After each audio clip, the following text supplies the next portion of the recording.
The school hallways were always noisy, filled with laughter, gossip, and the slamming of lockers. But for Emily Carter, they felt more like a battlefield. She was the quiet type, smart, strong-willed, and deeply focused on her future. What most didn't know was that beneath her shy demeanor, Emily had been training in martial arts with her father, a retired Army instructor, for years.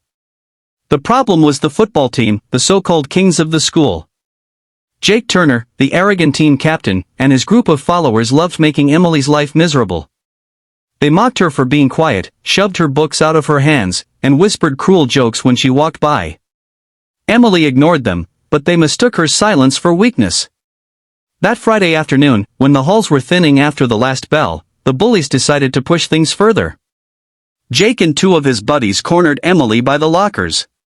"Where do you think you're going, little mouse?" Jake sneered, slamming his hand against the locker beside her head. His friends laughed, blocking any escape. Emily's heart pounded, but she remembered her father's words, "Courage isn't about not being scared, it's about acting even when you are."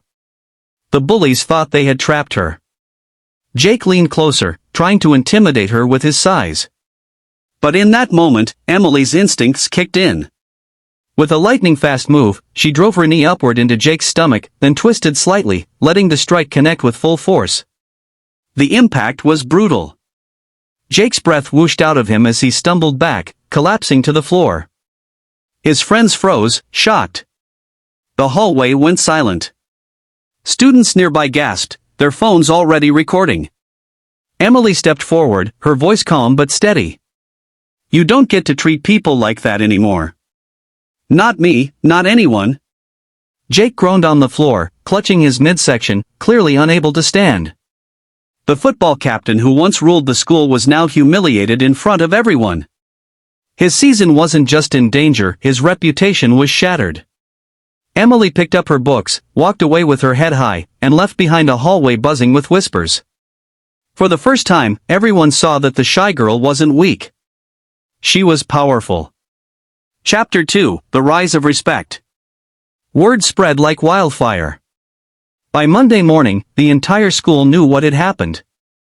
Clips of Emily's knee strike went viral on social media, with captions like "She ended his season in 5 seconds," and "Don't mess with her."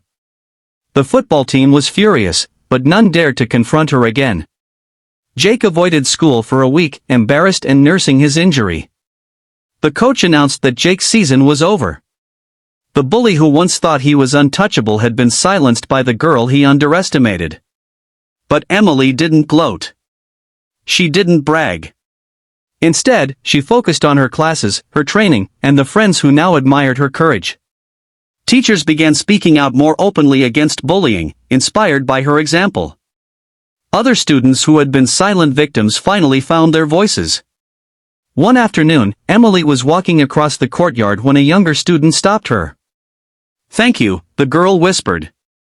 "They used to push me around, too, but they've stopped since that day." Emily smiled, realizing her fight wasn't just for herself, it was for everyone who had ever been cornered, mocked, or pushed down.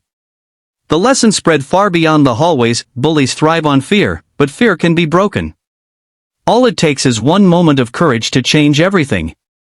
As Emily walked home that day, she felt something new in her chest, not fear, not anger, but pride. She had proven that true strength wasn't about size or status. It was about standing up when it mattered most.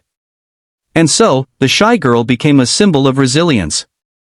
Her story would be remembered long after high school ended, a story of courage, justice, and one unforgettable knee strike that changed the balance of power forever.